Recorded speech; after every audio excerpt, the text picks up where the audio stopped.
बस भाई भी गाना बंद करो। बिस्मिल्लाहिर्रहमानिर्रहीम। अस्सलाम वालेकुम। आवाज़ आ रही है? आप लोगों ने ये नोट किया होगा कि इलेक्शन के दौरान मैं कहीं भी नहीं निकला, मैं अपने घर में ही रहा। दोस्तों ने कहा कि जलसा करें, मैंने मना कर दिया। कॉर्नर मीटिंग करें, मैं कहा कोई ज़रूरत नहीं है, जो खुद जाए काम करे। बिस्मिल्लाह, जलसा मुफ्त में नहीं होता, 8-10 करोड़ रुपया जलसे पे खर्च होता है। क्यों मैंने मना किया और घर से मैं बाहर क्यों नहीं निकला? 2.5-3 महीने पहले ही इलेक्शन का रिजल्ट बिक चुका था और पेमेंट भी हो गई थी, पेमेंट भी कर दी गई थी।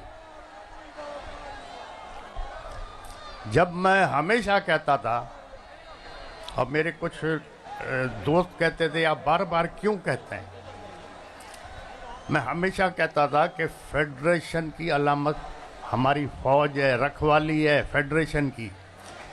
इस इलेक्शन ने प्रूव कर दिया, कोई भी सियासी पार्टी, कोई भी सियासी लीडर अब नेशनल लेवल पे, कौमी लेवल पे कोई भी नहीं है, सब सूबे लेवल पे आ गए। इस इलेक्शन ने प्रूव कर दिया। अब जहां तक सवाल है कि हमने दिलचस्पी नहीं दिखाई, वो मैंने बता दिया कि 2.5-3 महीने पहले ही हमें पता था कि पेमेंट हो गई है, जहां जहां जानी थी पेमेंट चली गई हैं। बाकी ये हमारा एक आईनी हक है कि हम एहतजाज करें, प्रोटेस्ट करें, लेकिन हमारा प्रोटेस्ट, एहतजाज जो इलेक्शन में डाका डाला गया है उसके खिलाफ है। बाकी फौज हमारी अपनी है,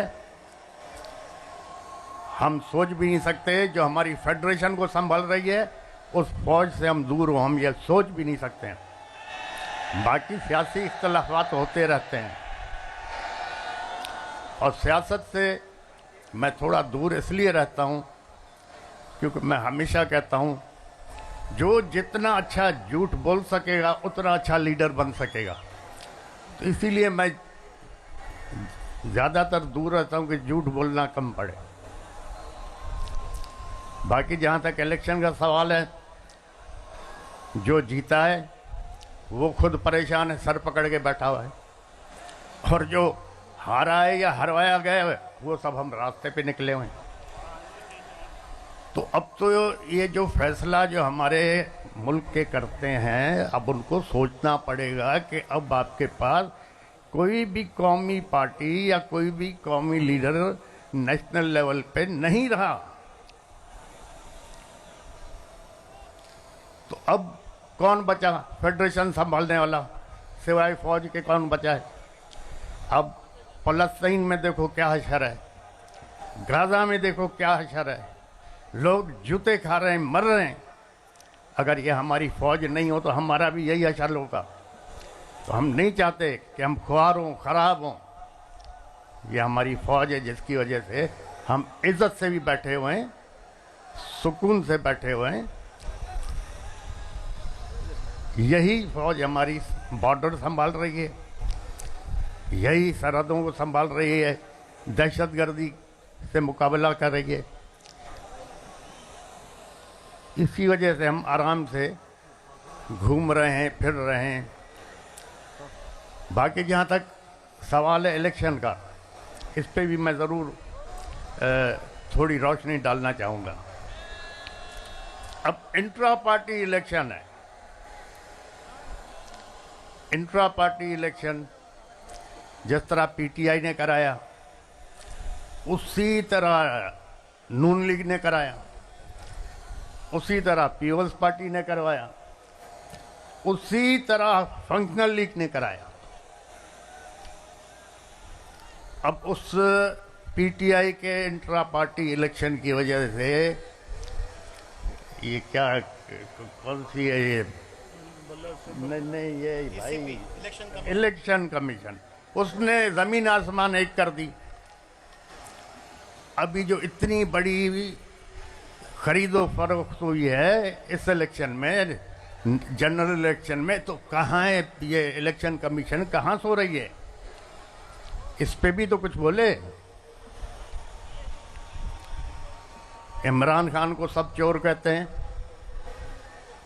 चलो ठीक है, चोर है ना। क्या किया है तोशाखाना में? क्या इमरान खान से पहले जो लोग आए थे, प्राइम मिनिस्टर या प्रेसिडेंट, उन लोगों ने कुछ नहीं लिया तोशाखाना से? उन लोगों ने गाड़ियां नहीं ली क्या तोशाखाना से? जबकि कानूनन वो गाड़ियां ले ही नहीं सकते। तो सिर्फ इमरान खान चोर है?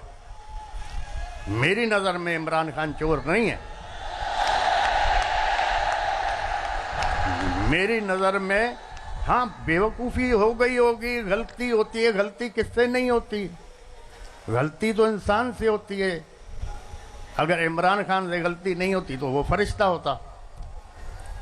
तो मेरी नज़र में इमरान खान चोर नहीं है।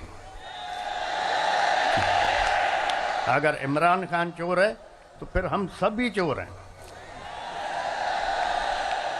इंशाअल्लाह ताला अब ये एक कुदरती निज़ाम है। अगर सैलाब आ रहा है या पानी आ रहा है, आप उसका रास्ता रोकोगे तो फिर दूसरी जगहों को डुबाएगा। अब जो ये 2-2.5 करोड़ नौजवान नए वोट आए, वो एक सैलाब था ना। अब जब उस सैलाब को रोका गया तो उसके नतीजे में क्या हुआ? पाकिस्तान की तारीख में पहली दफ़ा आज़ाद उम्मीदवार मेजॉरिटी में जीत गए। सबको डुबा दिया उन्होंने। ये तो पीटीआई के नौजवानों ने, बच्चों ने, लड़कियों ने, औरतों ने एक कमाल करके दिखा दिया। न उसके पास सिंबल, न किसी को निशान का पता पड़ रहा था, और न फिर कोई सोच रहा था कि आज़ाद उम्मीदवारों को वोट मिलेंगे, लेकिन मिल गए। तो अगर किसी इस मुल्क में अगर आप इंसाफ नहीं दोगे, इज्जत नहीं दोगे, तो लोग फिर इंसाफ के लिए अलग रास्ता निकालेंगे। काफ़ी वक्त पहले अखबार पढ़ रहा था तो उसमें लिखा हुआ था कि जनाब 2 या 3 आदमियों को फांसी की सज़ा हो गई। 8-10 साल केस उनका चलता रहा। 8-10 साल के बाद सुप्रीम कोर्ट ने फैसला किया कि ये बेगुनाह हैं, इनको आज़ाद किया जाए। तो जेलर ने कहा जी आज़ाद कहाँ से करें, 6 महीने पहले फांसी हो चुकी है। अब हमारे पास इंसाफ तो ऐसे चलते हैं। अब सुप्रीम कोर्ट कह रहा है इसको आज़ाद करो। जेलर कहता हमने फांसी दे दी क्योंकि उसको फांसी की सज़ा हुई थी। अपील 10 साल के बाद कोर्ट ने सुनी। तो जहाँ ना इंसाफ होगा, न इज्जत होगी, तो फिर लॉ एंड ऑर्डर तो ज़रूर ख़राब होगा। इंशाअल्लाह ताला अब सोचना यह है कि कानून के दायरे में रहते हुए और इज़्ज़त से इस मसले को बाकी पार्टियों के साथ JUI हो गई, जमात इस्लामी हो गई, और मज़ीद जो भी हमारे साथी हमारे साथ आना चाहें, हम उनसे मिल के उनके मशवरे के साथ इसको चलाएंगे।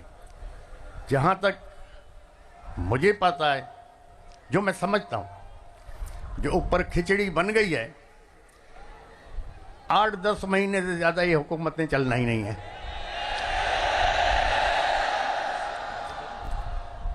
8-10 महीने से ज़्यादा नहीं चलना।